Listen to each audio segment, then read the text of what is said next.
Heippa hei! Tervetuloa juttelemaan tai kuuntelemaan keskustelua naiseudesta ja naisena voimaantumisesta ja sen eri aiheista.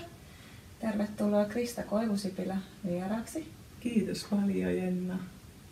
Voisitko aluksi kertoa vähän itsestäsi, että kuka olet, mitä teet? Joo, mä oon Koivusipilän Krista ja asustelen täällä Kalajoella ja tällä hetkellä toimin yrittäjänä. Mulla on hyvinvointivalmennusta ja luontaishoito ja vyöhyketerapiaa siinä mun yrittäjyydessä sitten. Ja kohta vuoden on ollut yrittäjänä. Aiemmin toimin sairaanhoitajana pitkään. Joo, me Kristan kanssa tunnetaan. Meillä on vähän sellaista niin kuin heimoyhteyttä niin sanotusti. Ja oikeastaan tänään puhutaan myös niin kuin siitä. Eli tämä maailma alkaa jo muuttumaan siitä patriarkaalisesta, maskuliinisesta ja sen johtamistavasta enemmän feminiiniseen ja tasavertaisempaan kohtaamiseen ja johtamistyyliin.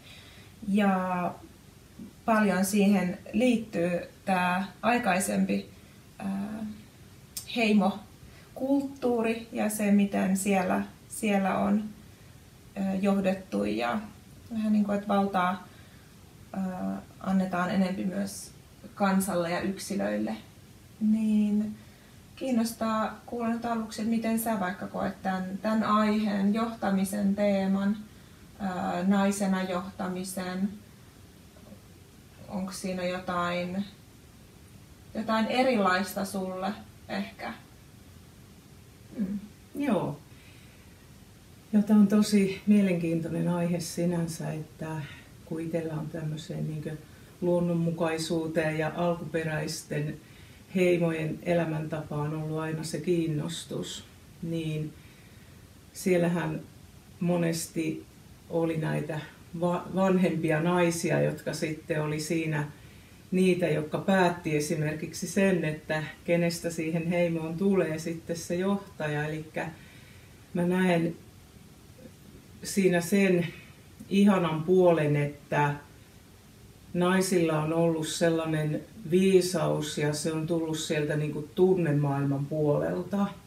Eli he on osannut ottaa siinä huomioon sitä, että on riittävät taidot olla johtaja, mutta myöskin on se tunteminen siinä mukana, että ei lähdetä juurikaan siihen alistavaan johtajuuteen ja siihen patriarkaaliseen johtajuuteen, vaan siinä on se mukana myös ne tunteet ja niistä otetaan siihen johtajuuteen sitten aineksia.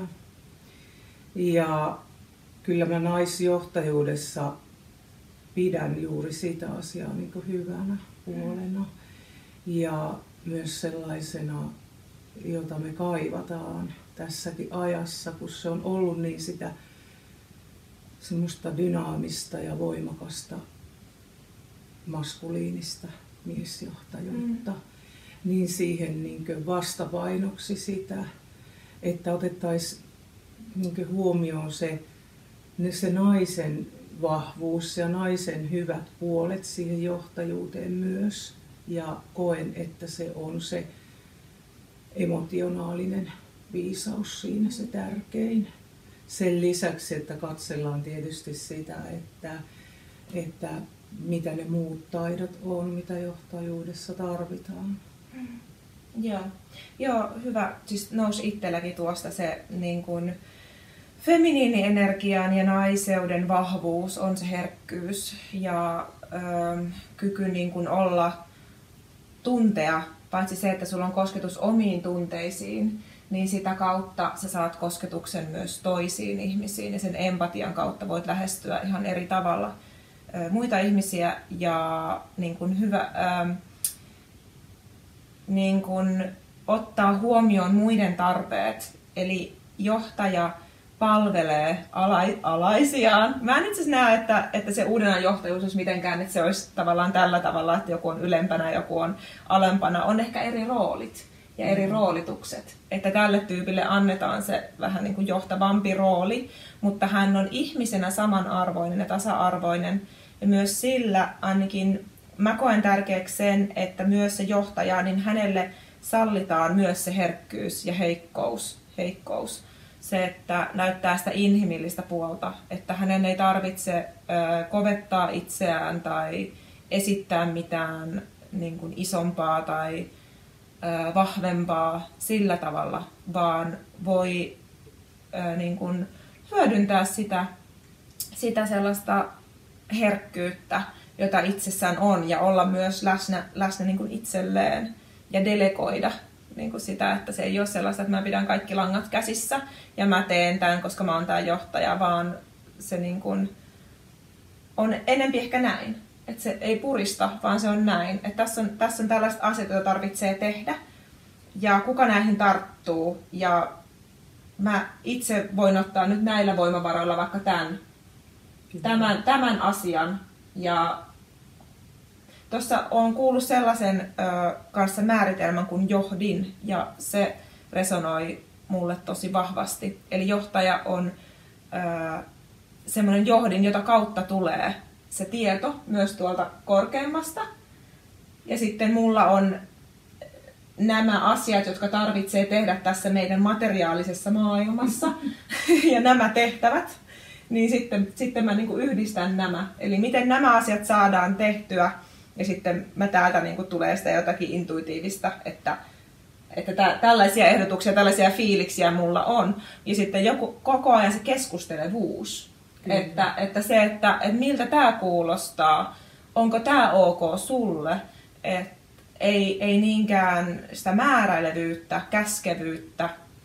Ja mun ideaalimaailmassa se olisi vielä sillä tavalla, että jokainen saa valita sen, mikä inspiroi ja mikä tuottaa iloa itselle ja mennä siitä voimantumisesta käsin ja nautinnosta käsin niihin hommiin, että olisi tarpeeksi ihmisiä myös tekemässä niitä hommia, että ei tarvitse mennä siihen suorittamiseen, puskemiseen, väkisin vääntämiseen, pakkoon, koska jonkun tarvitsee tämä asia tehdä uhriutumiseen. Että kun kukaan muu ei voi, niin kyllä mä voin. Se on niin semmoinen tärkeä, että no mä voin tehdä. Että kyllä mäkin voin tehdä vaikka mitä. Niin. Ja varmasti sinäkin voit tehdä, mutta haluatko sinä tehdä tätä asiaa, että menisi niin kuin halu edellä. Mitä tämä herättää? Joo, kyllä. Tässä oli tosi paljon hyviä pointteja, koska mä oon nähnyt aina sen johtajuuden myös sellaisena,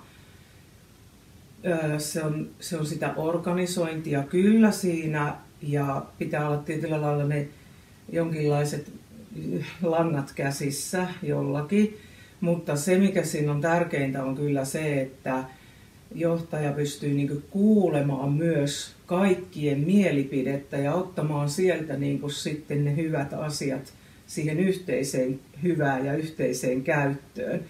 Ja tässä mä näen justiin sen naisjohtajuuden, sen empatiakyvyn ja sen läsnäolokyvyn ehkä niin kuin vahvuutena. Ja otetaan tosiaan niin kuin kaikkien näkökulmia niin kuin huomioon ja sitten tehdään siitä se sopiva kaikille yhteiseksi hyväksi. Ja se on aina aika haasteellista, että jos joku lähtee niin kuin siihen tavallaan yläpuolelle ja sieltä niin kuin määrittelee, koska se ei oikeastaan toimi. Ja varsinkaan tässä ajassa näen, että on tärkeää enemmän se niin kuin tasavertaisuus ja sitten katsotaan sieltä se yhteinen hyvä. Että näin tämän ja jotenkin se, että siihen hyvään johtajuuteen kuuluu se, että pystyy ottamaan vastaan erilaisia mielipiteitä myös kaikilta, eikä tule sellaista oloa, että se on jotenkin niin kuin iteltä pois, jos kuulee muidenkin mielipiteitä. Ja että mä näen semmoinen auktoritäärinen tyyli on aika haavoittava, että silloin niin kuin tietyllä tavalla jyrätään sitten siinä yhteisössä niitä muita. Ja se saattaa aiheuttaa monenlaista tuntemusta ja katkeruutta ja kaikkia vihaa sitten siinä, että mieluummin niin, että kokoonnutaan ja kuunnellaan vähän kaikkien mielipidettä siinä ja jokainen tulisi niin kuin kuulluksi, nähdyksi sillä omalla mielipiteellään. Ja siitä sitten muokataan se yhteinen hyvä. Joo, ja nousee tuosta myös sellainen näkökulma, että hyvä johtaja myös ymmärtää sen, että hän on korvattavissa. Että hän ei ole ainutlaatuinen siinä itsessään, koska siinä on yleensä just tämä autoritäärinen, mistä puhutaan, johtamistyyli, niin se perustuu siihen valtaan ja siihen henkilökohtaiseen valtaan. Että faktahan on, että meissä on eri määrä ikään kuin voimaa ja joissakin ihmisissä on enemmän voimaa ja enemmän sitä johtajuutta tai taipumusta siihen tai jopa halua tai sitten myös sitä, että muut ihmiset niin kuin ikään kuin tuo sitä johtajuutta johonkin ihmiseen, että ota säätää, että tämä sopii sulle. Et näkee sitä, että tuolla on sitä, joka niin kuin pystyy johtamaan ja ottamaan koppia siitä, mutta se niin kuin voima, se mulle näyttäytyy, että se ei ole silloin tässä pystysuorassa linjassa, että minä suhteessa muut, vaan se on enemmän tälleen vaaka. Ja se on niin kuin meidän kaikkien. Ja minä olen täällä palvelemassa teitä ja kuuntelen teitä, mitä tarpeita, mitä te haluatte, mutta pitäen huolen siitä, että nämä asiat täytyisi tehdä, että nämä tässä ajassa, niin kuin pitää sitä maskuliinista huolta toki, että nämä asiat tässä ajassa ja niin kuin tulee myös sellainen tietty tasapainottelu, ehkä tätä ei olla vielä nähtykään maailmassa, koska tulee niin kuin se feminiini, ehkä semmoinen kaoottinen feminiini tapa johtaa, niin on sitten se, että mennään tunteiden mukaan ja sitten vaihdetaan mielipidettä ja sitten niin kuin taivutaan kaikkien, miellytetään ja taivutaan kaikkien tahtoon, että no sä haluat, ei sun tarvitse tehdä, että annetaan vaan tällä lailla, niin kuin hän voi tehdä sun puolesta, jos sä et nyt jaksa tätä, että on kuitenkin ne semmoiset maskuliiniset raamit. Että voisiko olla jopa niin, että se feminiinistä käsin luodaan jonkinlainen rakenne, joka palvelee sitä projektia, sitä porukkaa, sitä tehtävää, joka tarvitsee tehdä niin kuin siinä, niin kuin just sille kokonaisuudelle sopivassa. Että on kuitenkin jotkut sellaiset, johon nojata, että jos ei nojaa siihen auktoriteettiin ja siihen ihmiseen, niin silloin siellä on jotkut muut niin kuin rakenteet. Joo. Että olisiko silleen, että rakenteet muodostuu niin kuin tärkeämmäksi siinä kohtaa? Joo, kyllä tuon näen tosi tärkeänä, että siinä on se maskuliini ja feminiinin tasapaino. Elikkä justiin se, että ei voida lähteä tokikaan niin kuin vaan tunteiden mukaan menemään niin kuin kuvailit ja sitten niin kuin jotenkin leijuvasti. Että kyllä siinä on hyvä olla ne niin kuin jalat maassa ja se juurevuus myös olemassa. Mutta sitten kuitenkin se intuitiivinen tieto ja ne tunteet siinä mukana ja sen niin kuin huomioon ottaminen.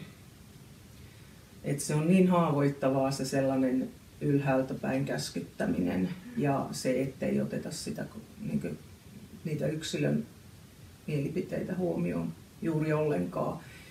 Ja se niin kuin tuo sitten sellaisen kuitenkin sen mä puhun siitä yhteisestä hyvästä, että otetaan niiden yksilöiden ajatuksia siihen yhteiseen hyvään, niin kyllä se palvelee kaikkia siinä.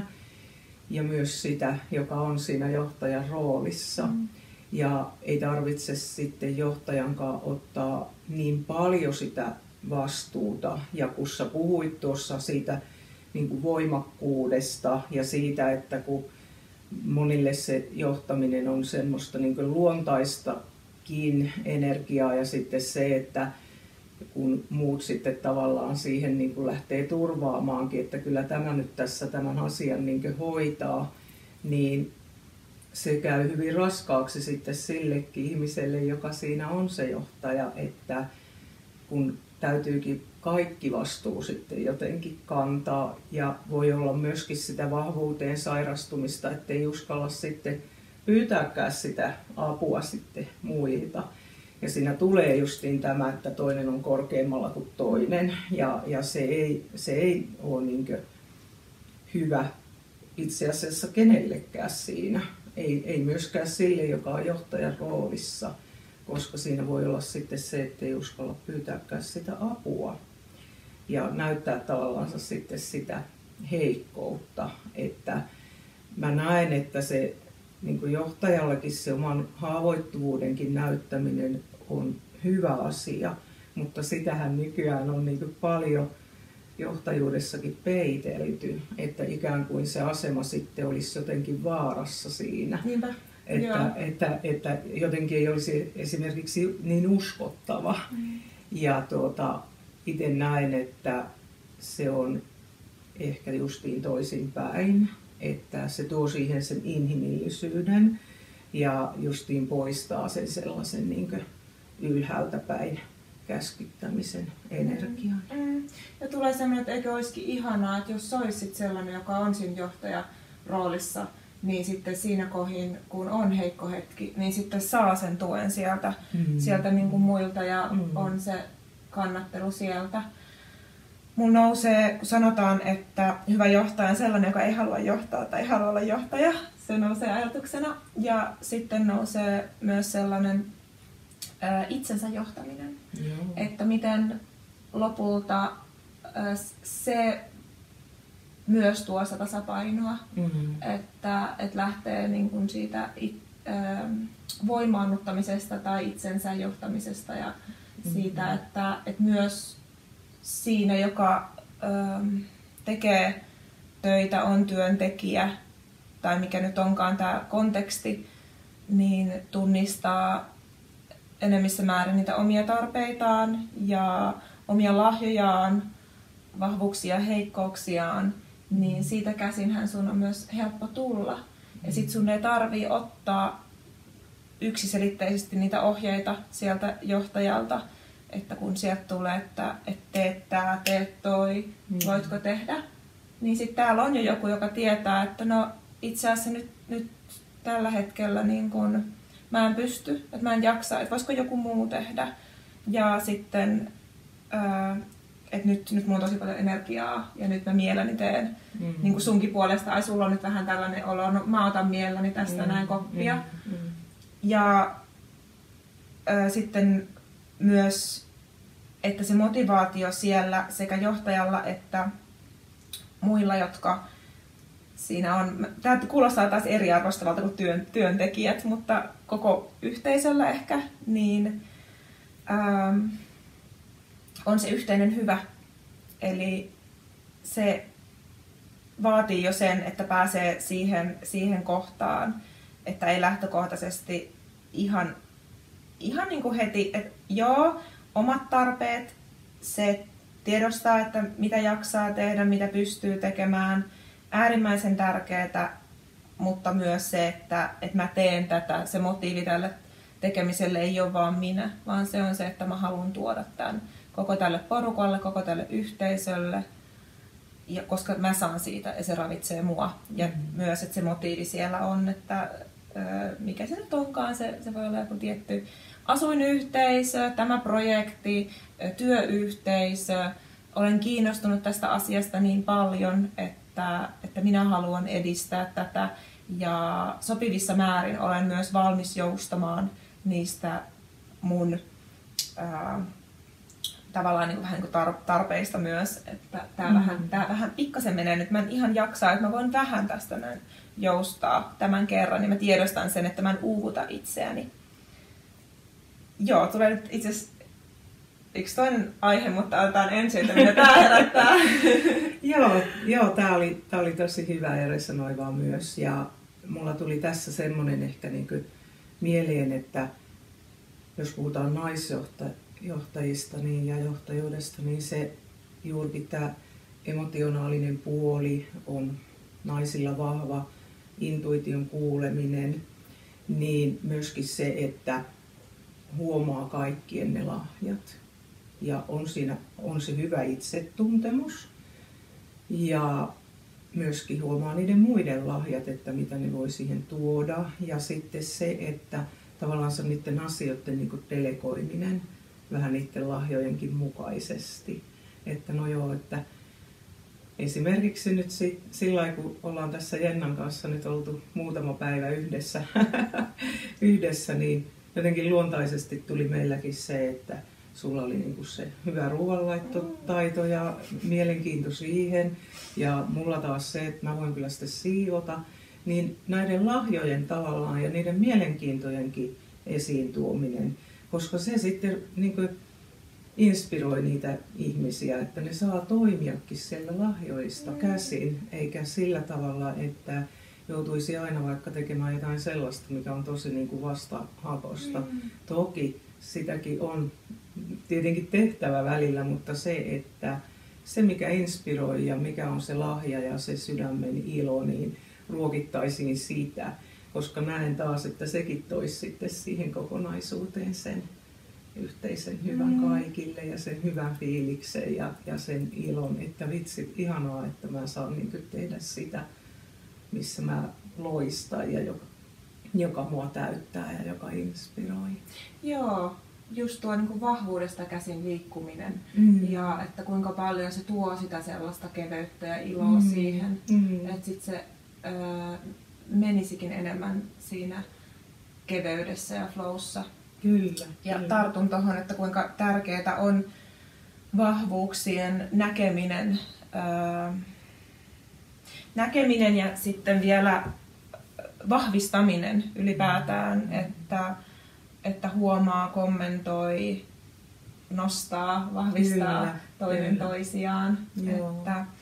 Ja mikä tuossa aikaisemmin nousi aiheena, niin oli uupumus, mitä mietin. Ja se liittyy just oikeastaan vähän kuin päinvastainen.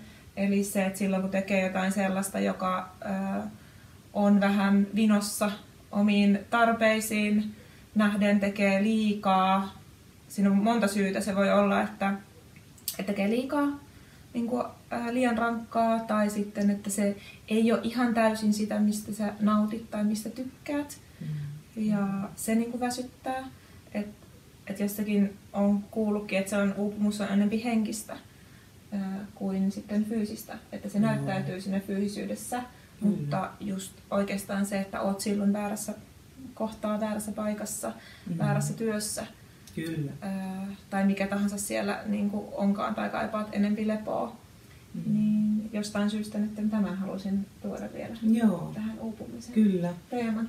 Joo, ja se liittyy juuri siihen, että silloin kun me saadaan tehdä sitä, mistä me nautitaan ja mistä me täytytään ja mikä tuo sen ilon, niin sehän menee niin kuin ihan vähän niin kuin itsestään sitten eteenpäin siinä flowssa ja energiassa hyvässä.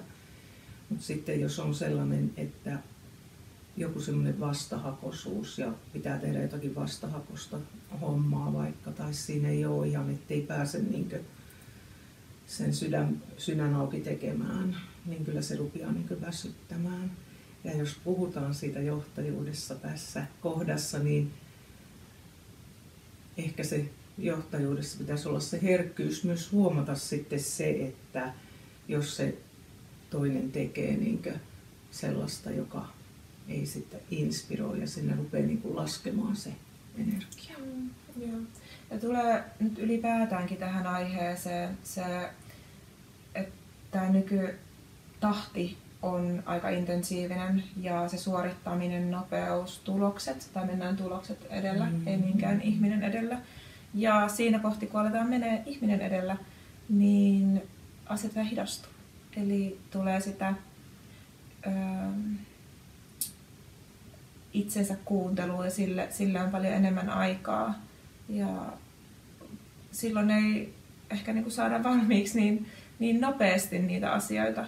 Mutta voisiko se olla, että niihin myös tulee sitten enemmän sitä, niin kuin se laatu tavallaan paranee ylipäätään, jos mietit sitä, että miten kotona tehty ruoka, mikä se on laadultaan, kun sä oot laittanut siihen sen sun oman energian ja tehnyt sitä vaikka hyvällä fiiliksellä ja ilolla, ja miltä sitten maistuu verrattuna siihen, että käyt hakemassa jonkun valmis aterian kaupasta, joka on jossain tehtaassa tehty, niin siinä itse ainakin maistan selvän eron ja sen, että se tuntuukin runsaammalta, ravinteikkaammalta, täydemmältä. Kyllä. Ja ihan kaikessa tulee mieleen myös joku itse tehty saippua tai mikä tahansa, että siihen on laitettu sitä energiaa mukaan ja intentiota. Kyllä, ja se on tässä maailmassa nykyään aika paljon jäänyt taka-alalle se rauhassa tekeminen, rakkaudella tekeminen, ja se on laadukkaampaa kyllä. Oli asia mikä tahansa, että kun sä saat tehdä läsnä olevasti, rakkaudellisesti, sydän auki niitä asioita, niin kyllä se on jotenkin niin kuin syvempää. Ja ehkä siihen kohtaan tässä nyt on tulossa jo muutoksia ja on tullutkin muutoksia, että ollaan ruvettu niin kuin huomaamaan sitä, ehkä senkin kautta, että ihmiset voi niin huonosti nykyään, että meidän on ehkä syytä palatakin sellaiseen vähän rauhallisempaan ja läsnä olevampaan tekemiseen. Oli se sitten mitä tahansa. Ja justiin se, että löytyy se rakkaus siihen tekemiseen. Ja se löytyy sitä kautta, että jokaisella on ne omat lahjat käytössä. Siinä oli se mikä tahansa yhteisössä tai työelämässä. Ja ehkä jopa niin kuin kotonakin. Että jotenkin, miten itselläkin on puolison kanssa, niin meillä sitten puoliso täällä tekee sitä ruokaa, koska se on enemmän niin kuin hänen juttunsa. Ja mä sitten teen sitä siivoamista, koska se on enemmän niin kuin mun juttu. Niin miksi suotta sitten tavallaan siinä hirveästi niin kuin sotkemaan niitä rooleja, koska se toimii paremmin juuri niin, kun on löydetty ne omat lahjat. Kyllä. Ja neuvoteltu se tavallaan siihen se niin kuin yhteisesti sovittu myöskin. Että ei ole määrätty, että no sä teet nyt ton ja sä teet ton ja sitten ei ole keskusteltu siitä, että mikä on niinku se, mitä niinku mä mielelläni tekisin. Ja silti niinku meilläkin tehdään tietysti, kumpikin tekee kumpaakin, mutta niinku semmoinen tavallaan se on pääsääntöinen juttu. Ja siinä tulee se luontainen flow. Kyllä. Ylipäätään se, että mä niin kun teen tätä asiaa mielelläni, niin sehän jo niin kun virtaa ja sitten sä teet sitä ja sitten siinä tulee kokonaisuudesta sellainen eheämpi ja virtaavampi. Ja olen tätä saanut itse makustella. Mulla tulee mieleen, kun mä kesällä olin vapaaehtoistöissä tuolla Stockforsin ruukkialueella ja siellä on majoitustoimintaa ja siivottiin huoneita. Ja oli mahdollisuus siivota niitä yksin. Ja mitenhän sitten sattuikin, jotenkin se vaan humpsahti siihen, ei sovittu mitenkään, mutta humpsahti siihen, että yhtäkkiä meitä oli kolme ihmistä, jotka jokainen otti niin kuin sen tehtävän, joka tuntui mieluisalta. Ja sitten yksi kävi imuroimassa ne kaikki, yksi petas kaikki, yksi siivosi kaikki kylppärit. Ja se oli aivan loistavaa, se flow ja se ilo, mikä siinä oli lopulta. Ja mä olin ihan hämmästynyt, varsinkin siinä, kun se ikään kuin meidät jotenkin johdatettiin siihen, että se vaan niin kuin tapahtui. Me ei sinällään niin kuin sovittu sitä etukäteen, me vaan yhtäkkiä oltiin 3 ihmistä siinä tekemässä sitä kaikkea. Ja muistan, että mä olin niin kuin hyvin iloinen ja ilmiönä se liikutti, että ai se voi olla näin helppoa. Että sen ei tarvitse olla niin raskasta. Ja koen vielä sen, että kun siihen liittyy se, että me tehtiin yhdessä niin kuin yhtä aikaa, niin sitten siihen tuli sellaista kannattelua. Ja olen tätä aikaisemminkin huomannut, että jos mä teen yksin asioita, mitä tahansa se onkaan, ihan niin kuin siivoamisesta lähtien tai ihan saattaa olla vaikka, että jos kuntoilen yksin tai mitä tahansa, niin mulle se on raskaampaa kuin sitten heti, jos siinä on useampi ihminen, 2 tai 3 tai 4. Ja en muista, kuka on sanonut myös sitä, että se vähintään 2 joka projektissa, että se tuo enemmän energiaa, ne 2 ihmistä. Ja onhan se totta, niin kuin ylipäätään me ollaan tässä kahdestaan vahvempi, meille tulee tähän enemmän sitä energiaa meidän molempien kautta. Ja tästä tulee runsaampi tästä keskustelusta myös, kun me keskustellaan, me saadaan impulssia toisiltamme kuin se, että mä olisin yksin puhumassa tästä aiheesta. Tai sitten niin kuin sinä yksin, että se myös virtaa se energia meidän välillä. Joo, kyllä, ja me tarvitaan täällä toinen toisiamme. Ja justiin tämän takia, sen vastavuoroisuuden takia ja sen, että siitä tulee sitä täydempää ja syvempää. Että toki meidän on hyvä niin kuin olla ja niin kuin itseä tarkastella ja niin kuin tunnistaa, mitä me olemme, mutta justiin se, että se yhteistyö, kyllä se on, tämä yhdessä olemme enemmän kuitenkin niin kuin se juttu. Ja ainakin itselle se on ollut aina tärkeää. Toki se oma rauha ja oman itsensä tunnusteleminen, mutta myös sitten se yhteistyö. Ja varsinkin on Jenna sunkin kanssa puhuttu siitä niin kuin naisten piiritoiminnasta, kuinka tärkeää siinäkin on, että voidaan tasavertaisesti olla ja jakaa siinä ja näyttää myös sitä haavoittuvuutta.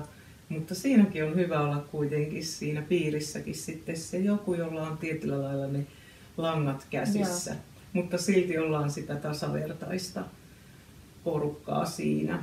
Ja tämä on ehkä sitä tulevaisuuden johtajuutta, missä itsekin haluan olla niin mukana, että siinä on ne langat käsissä, mutta sitten siinä on myöskin sitä tasavertaisuutta ja sitä jakamistakin ja ymmärrystä sille, että mitkä on ne lahjat ja mitkä on sitten ne vähemmän mieluisat asiat. Niin se on kyllä niin sydäntä lämmittävää ihan. Joo, tästä piiritoiminnasta. Ja muutenkin koen, että hyvä johtaja on sellainen, joka on mukana toiminnassa.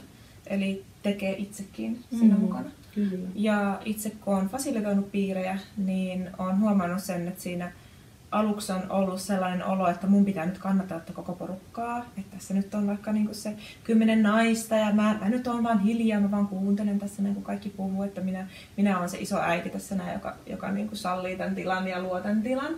Ja sehän on sitten mussa itsessäni lopulta synnyttänyt sellaista katkeruutta, koska mulle lähtökohtaisesti mä en ole ikinä ollutkaan mikään autoritäärinen johtaja tai se muutenkaan se autoritäärinen asetelma. Olen itseni auktoriteetti kyllä, mutta se niin kuin suhteessa muihin, niin se ei ole ikinä tuntunut mulle todelta. Niin sitten kun rupesi luopumaan siitä, että eihän mun tarvitse, että mä toki mä tuon tämän tilan, mä annan nämä settingit tähän, näin kellonajat ja aikarajoitteet ja saatan aluksi vähän puhua siinä jotain tai soittaa musiikkia, mutta olen ihminen, tasavertainen ja tykkään siitä niin kuin, fasilitaattori-termistä ja ajatuksesta ylipäätään, että mä mahdollistan tämän tilan, mutta sitten kun on mun vuoro, niin mä kerron, että kuinka mulla on ollut raskas viikko tänään ja tällä viikolla ja mitä on mulle sattunut ja sitten siinä tulee se, että se piiri ja se porukka kannattelee, että se ei ole se niin kuin yksi henkilö, vaan se on se joukossa oleva voima.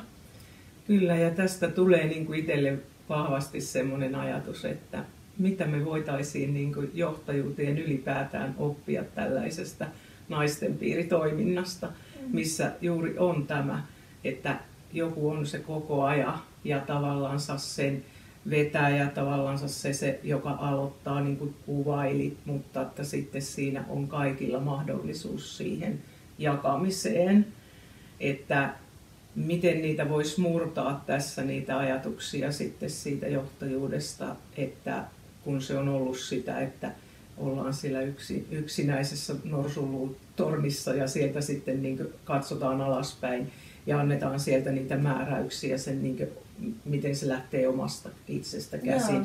Ottamatta huomioon, että miten siellä niin kuin muiden lahjat on ja muiden toiveet olisi. Ja koska kuitenkin se on, että se tuo sen niin kuin yhteisen hyvän, kun kaikkia kuullaan. Ja se myös niin kuin vähentää sitä sellaista katkeruutta ihmisten välillä, kun tulee oikeasti kuulluksi ja niin kuin nähdyksi siinä yhteisössä tai työpaikassa. Ja tässä nousee se itsensä johtamisen taito siinä mielessä, että kuinka oleellista on myös tuoda ne omat näkemykset ja ajatukset esiin. Kyllä. Että no mulle se näyttäytyy sillä tavalla, että se johtaja kuuntelee kaikkia ja se ei ikään kuin asiat näennäisesti menee sen johtajan kautta, mutta siellä kaikilla on samanvertainen ja samanpainoinen sanan arvo. Että kun sieltä tulee jotain, että hei, että mun mielestä nyt, että voitaisiko tehdä tällä tavalla asiat, niin sitten mennään semmoisella kyllä-mentaliteetilla, että että lähtökohtaisesti aina kuunnellaan ja katsotaan ja ollaan niin kuin avoimia. Mua tässä nyt pyörii tämä voiman määrite ja voiman teema, kun se liittyy tähän johtajuuteen. Kyllä. Ja tässä ollaan sivuttukin sitä, että miten siinä autoritäärisessä mallissa se voima on yhdellä henkilöllä. Ja miten nyt, että kun sitten tehdään yhdessä, niin se voima on ikään kuin siellä kentällä ja se luodaan yhdessä kaikkien ihmisten kesken. Niin mitä tämä voima itsessään teemana herättää ja myös sitä, että kun puhuttiin siitä, että jollakin ihmisillä ikään kuin on enemmän voimaa lähtökohtaisestikin. Joo, siinä on tietysti, jos sitä niin kuin tähän johtajuuden teemaan niin kuin peilataan, niin ihmisillä on luontaisesti tietysti niin kuin erilaisia energioita, jotka on ehkä niin kuin näyttäytyy. Ja sitten ehkä sitä haluakin on vaikka siihen johtamiseen ja sitä voimaa on ja mielenkiintoa siihen. Ja se mikä siinä on, niin kuin, miten mä sen sitten näen, niin tavallaan se, että siinä olisi se tasapaino, että muutkin ihmiset ehkä huomaisi sitten sen, että onko se oikeasti sitten niin kuin se ihminen, josta katsotaan, että se on voimakas ja vahva ja johtaja, niin onko se oikeasti siihen itse välttämättä niin kuin halukaskaan ja tietääkö se sen, niin kuin sen oman itsensä ja sen, että mitä se haluaa. Koska sekin voi olla vähän harhaakin, että ajatellaan jostain ihmisestä, että tämä nyt on se johtaja ja tämä nyt on se vahva ja voimakas. Niin mitä se voima sitten aina on, että mun mielestä voima on myös sitä sellaista, että sä niin kuin tunnet itseäsi ja myöskin uskallat olla heikko. Ja ehkä uskallat myös sanoa sen, että jos tulee sellaista niin kuin muilta ihmisiltä sellaista ajattelua siitä, että no tämä on nyt niin voimakas ja vahva, niin, ja tästä tulee se johtaja, niin uskallat sanoa, että en mä ehkä haluakaan. Että se ei mene niin kuin sillä lailla, että se niin kuin automaattisesti jotenkin tulee tietynlaisia olettamuksia jostakin. Niin mä näen sen vahvuuden siinä ja sitten myöskin sen, kun sä sanoit tuossa, että johtaja ei haluakaan johtaa. Että mä koen, että se on niin vahvuutta myös ymmärtää se, että jos ei haluakaan mennä siihen rooliin ja ei lähde sitten niin miellyttämään sitä, että minkälaisia oletuksia joku muut on tehnyt susta.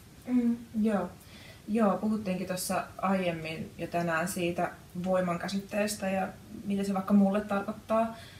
Itse koen, että totuus on voimaa ja totta oleminen on voimaa, jolloin sitä voimaa on myös se vaikka herkkyys, haavoittuvuus, voimattomuus, että kun se on totta ja sille ollaan totta, niin kaikki sen yritykset peitellä sitä tai olla jossakin roolissa tai näyttää ulospäin joltain, niin se on aina sitä tiettyä egon kerrostumaa tai valheellista voimaa. Ja aika paljon koen, että se perinteinen johtaminen onkin sitä siihen rooliin änkeämistä. Toki se on aika ahdas se johtajan kuva ja se, että millainen tarvii olla. Ja koen itsekin, että se on niinku haastavaa, että jos on semmoinen, se tilanne ikään kuin ajaa myös siihen, tulee hyvin niin kuin se, että on yllättävän pelottavaa ja haastavaa niin kuin tulla rehellisesti paikalle siitä, mistä sä oot. Myös niin kuin johtajan ominaisuudessa. Että sehän rikkoo niin monta uskomusta, omaa ja yhteiskunnan, ja että saako näin olla, saako näin sanoa. Että ei kun mun kuuluu nyt näyttää tältä ja mun kuuluu tehdä näin ja delegoida ja puhua tällä tavalla. Että on ne tietyt, niin kuin vaikka se kieli. Sekin on semmoinen, mua jostain syystä itteeni ärsyttää se, että kun huomaa se, että miten sanoilla on merkitystä ja pitää niin kuin puhua tietyllä tavalla. Että sun pitää käyttää näitä sanoja tai niin kuin sillä tavalla, että sitten sä sillä niin kuin edustat sitä johtajuutta ja tuot ilmi sitä niin kuin johtajan laatua niin sanotusti. Niin on siinä niin kuin omat vahvuutensa ja on perääkin siinä, että pitäähän sen ihmisen kuitenkin olla luotettava. Se, joka on siinä, niin sitten sitä luotettavuutta tuodaan sillä tietynlaisella presenssillä ja sanoilla ja teoilla. Mutta silti mä niin kuin toivoisin, että sitä johtajakuvaa niin vähän löysytettäisiin sitä tiukkaa. Ja sehän lähtee sitten vain itsestä, että tekee sitä tilaa siihen, että mä saan myös olla itselleni tässä, että mä en ole tämmöisessä roolissa, johon kuuluu käyttäytyä just tällä tavalla. Ja mun pitää olla koko ajan vaikka muita ihmisiä varten niin kuin 24/7 siinä kohti, kun mä oon. Että on sitä. Se on varmaan sitä inhimillisyyden tuomista. Inhimillinen johtaja. Niin. Inhimillinen johtaja. Nyt keksittiin hyvä termi. Niin, ja kyllähän, eihän se ole helppo se johtajan roolikaan. Justiin sen takia, että kun siihen tulee niin paljon sellaisia vaateita siitä, että täytyy olla tietynlainen, täytyy olla kova ja että on uskottava. Niin tämä just niin kuin sä sanoit, miten toisi siihen sitä pehmeyttä juuri. Niin, ja mä koen, että naisilla on ehkä siihen sitten luontaisesti sellaista enemmän ehkä sitä mahdollisuutta tuoda myös. Että kun naiset on tunneherkkiä ja niin tunteet on mukana, niin voisi tuoda sitä siihen. Joo. Niin, ja tulee tässä kohtaaminen myöskin, niin, että tavallisesti miten, no ehkä sellainen kliseinen perinteinen ajattelukaava on just tämä norsunluutorni, että ollaan täällä vähän ylempänä, niin se, että kun sä kohtaat sydämestä sydämeen ja niin kuin tuut ja niin kuin ei sillä, että pitää olla rajat ja ei tarvitse olla mikään niin kuin äiti- tai isähahmo siinä kohtaa, mutta kuitenkin jollakin tavalla, että kohtaa ja juttelee ja keskustelee ja niin kuin kaikkien. Joo. Ja tuo oli ihana tuo niin kuin sydämestä sydämeen Ja sen mä koen niin kuin semmoisena ehkä todellisena vahvuutena, että pystyy olemaan sydän auki. Oli se tietynlainen rooli sitten mikä tahansa, että vaikka se on nyt se johtajan rooli, mutta voit olla niin kuin sydän auki sitten niin kuin kaikille siinä ja ottaa sen inhimillisyyden mukaan siihen, että se ei ole sitä sieltä korkealta alaspäin katsomista ja sitä määräämistä, että se ei oikeastaan se kanna kovin pitkälle sitten, että ihmiset lähtee monesti niissä kohdissa sitten uupumaan. Ja se on taas toisaalta sitten kans hyvin harmillista, että kun ei tule sen itsensä kanssa nähdyksi siinä, niin sitten lähtee uupumaan ja sitten vaikka muuttaa siitä pois siitä yhteisöstä tai työpaikalta, niin se on tietenkin se on siinä kohtaa sen ihmisen polku, mutta joskus tuntuu siltäkin, että voisiko sillä kohtaamisella sitten päästä erilaiseen lopputulokseen. Joo, ja tuo on tosi tärkeä pointti, just tämä, että miten nykyään se meneekin yhä niin, että jos yhteisössä on se, joka uupuu, se, jota kiusataan, se, joka jollakin tavalla jää jälkeen, niin hän poistuu paikalta tai hänet poistetaan, että hän on jotenkin vääränlainen ja että hän ei kuulu tänne, että tämä on sille niin kuin väärää.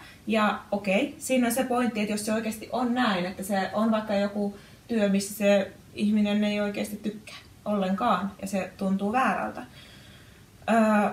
Mutta itse näen sen niin, että ne kaikista herkimmät, ne jotka uupuu, niin ne on niitä sen työyhteisön peilejä, jotka kertoo, että missä mennään, mitä täällä tapahtuu. Ne oireilee ensimmäiseksi, jolloin siinä olisi se, että huomaa ne kohtaa, ne on silleen, että mitä täällä on, mitä sä tarvitset. Ja sitä kautta voisi olla mahdollista myös muuttaa sitä työympäristöä ja yhteisöä niin kuin laajemmaltikin ja tuoda sellaisia muutoksia, jotka auttaa kaikkia.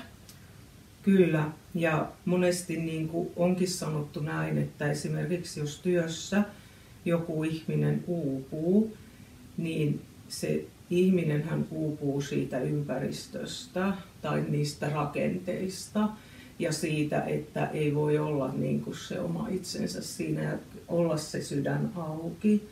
Ja se on harmillista, että sitten kuitenkin monesti nykyaikana vielä on niin, että se lähdetään tavallaan hakemaan vikaa siitä yksilöstä, että se yksilö tavallaan on se heikko lenkki siinä, eikä lähdetäkään tarkastelemaan, että no minkä takia se yksilö on lähtenyt tässä nyt uupumaan, mikä se oikeasti se syy on ja mitenkä siihen voitaisiin niin kuin sitten löytää semmoinen hyvä ratkaisu, että siitä hyötyisi kaikki.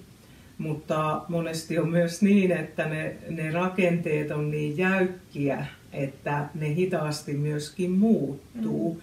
Mutta mä näen, että uupuvat ihmiset vaikka työssä on juuri niitä, jotka sitten näyttää sitä korjaamisen aihetta. Ja mä niin tosi paljon toivoisin, että se voitaisiin ottaa niin, että lähdettäisiin sitten sitä tarkastelemaan, että mitä tässä pitää muuttaa, eikä lähdettäisi sitten siihen, että ikään kuin se yksilö on vaan niin heikko, että se ei kestä.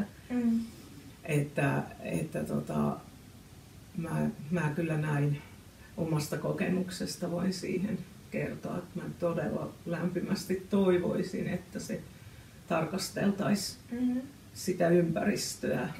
Kyllä.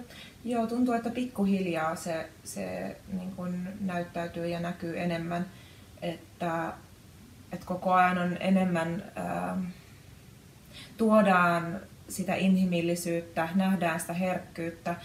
Koen vielä sillä tavalla, että uuden ajan lapset ja tänne syntyvät niin on yhä herkempiä. Siellä on ADHD, erityisherkkyys, tällaiset niin kuin diagnoosit, jotka on periaatteessa poikkeamia, kun ihminen ei sopeudukaan siihen rakenteeseen, joka on niin kuin tehty, että asiat pitää suorittaa ja tehdä tällä tavalla. Ja sitten siellä onkin sellaista niin kuin hyvin omaa valtaista ehkä tai erilaista toimintaa joka saattaa olla niin kuin itseään kuuntelevaa, intuitiivista, ei ole niin kuin aikakäsitykseen sidottua tai määriteltyä, vaan sellaista niin kuin jollakin tavalla feminiinisempää, kaoottisempaa siinä mielessä, että kun se on ilmiönä jo niin iso, vaikka erityisherkkyyskin, josta puhutaan, ja nyt on tämä, ainakin itselle tämä ADHD on sellainen kanssa, joka tuntuu niin kuin kuulee ihmisiltä ja itsekin tunnistaa niitä samoja piirteitä, että se on niin yleistä, niin se, että kun ne tulee keskusteluun, kun ne tulee näkyväksi, kun se tulee tällä hetkellä tämmöisen diagnoosin kautta, että ymmärretään ja on niin kuin sanat sille, mutta senhän voisi niin kuin ajatella myös, että se inhimillisyys, herkkyys, feminiinisyys, se tulee näkyvämmäksi ja sitten siitä kautta lähtee toivottavasti pikkuhiljaa ainakin muuntumaan tämä yhteiskuntamme niin kuin sellaiseksi, että kaikilla olisi hyvä olla täällä ja semmoinen tapa olla, että se on ravitseva, nautinnollinen, ihana elämä, että ei tarvitse sit yrittää olla mitään muuta kuin onkaan tai yrittää enempi tai puskea tai pakottaa tai kilpailla. Kyllä, ja se on just niistä pehmentymistä ja sydämen aukaisua. Ja kyllä justiin tämä, mitä puhuit vaikka näistä nyt diagnooseista ja erityisherkkyydestä, niin sielläkin juuri tämä lahjojen löytäminen ja niihin niinkö panostaminen ja niiden huomaaminen, että vaikka niinkö koulumaailmassakin, kun sekin on tietynlainen sellainen lokero, missä on tietyt säännöt ja tietyllä lailla mennään, ja kyllä ne on hyväkin asia, mutta sitten se, että jos siellä ei oppilas niinku se kärsii jotenkin siitä ympäristöstä, vaikka meluisuudesta, ja sitten tulee sitä pahoinvointia, niin sen huomaaminenkin, että mikä juuri tämän niin oppilaan se lahja olisi, ja koska meillä kaikilla on niitä lahjoja, ja enemmän niitä panoksia sitten siihen. Ja se monesti sitten on semmoinen itsetuntoon vaikuttavakin asia, että jos huomaa, että mä en niin sopeudu nyt tähän porukkaan, että täällä pitäisi toimia tällä lailla ja mä en millään siihen nyt sopeudu, vaikka jos on erityisherkkä, on vaikka ääniherkkä, niin jos siitä saa tavallaan sitten sen huonon palautteen, niin se vie sitä itsetuntoa, niin näkisin, että olisi niin kuin ihana se, että huomattaisiinkin taas ne lahjat ja annettaisiin siihen sitä panoksia. Ja kyllä esimerkiksi niin kuin luovuuden ylläpitäminen ja sen korostaminen, niin sitä ei ole myös liikaa, että annettaisiin tilaa sille, ja sekin on sitä feminiinistä energiaa, että miten me voitaisiin luovuutta niin kuin nostattaa ja tehdä asioita luovasti. Ja sitä kautta esimerkiksi oppiakin asioita, vaikka koulumaailmassakin, että ei ole vaan ne tietyt tavat, millä opitaan, vaan meillä on kaikilla myös erilaisia tapoja oppia, ja monesti se luovuus on yksi, ja tekeminen, että tehdään vaikka käsillä, niin se on myös sellainen asia, jota olen itse tässä pohtinut, että miten sitä saataisiin, ja sekin kuuluu siihen feminiinisen energian lisäämiseen. Että tässä on paljon niin kuin yhteiskunnassa juuri sitä, että miten me saadaan niin kuin se tasapainotettua. Että kun tarvitaan sitä tietynlaista järjestystä ja jämäkkyyttä, mutta myös vastapainolla sitten sitä sellaista ihanaa kelluvuutta ja leijuvuutta kuitenkin. Että ne saa niin kuin kumpikaan olla siinä niin kuin jotenkin jyrätä toinen toisiaan, että on vaan sitä kellumista tai on vaan sitä juurtumista, vaan se, että ne on niin kuin tasapainossa, niin se on niin kuin se, joka tuo sitten sen hyvinvoinnin. Voisiko sanoa näin? Kyllä. Musta tuntuu, että tähän on hyvä lopettaa. Kyllä. Sanaan hyvinvointi. Kyllä. Joo, olipas mehukas keskustelu. Tässä tuli jotenkin paljon niin kuin ihanaa asiaa ja semmoista, että tästä jäi hyvä mieli itselle kyllä. Niin, kyllä. Kiitos Krista. Kiitos Jenna. Keskustelusta. Kiitos teille, että kuuntelette ja olette siellä. Ja palataan. Heippa! Moi moi!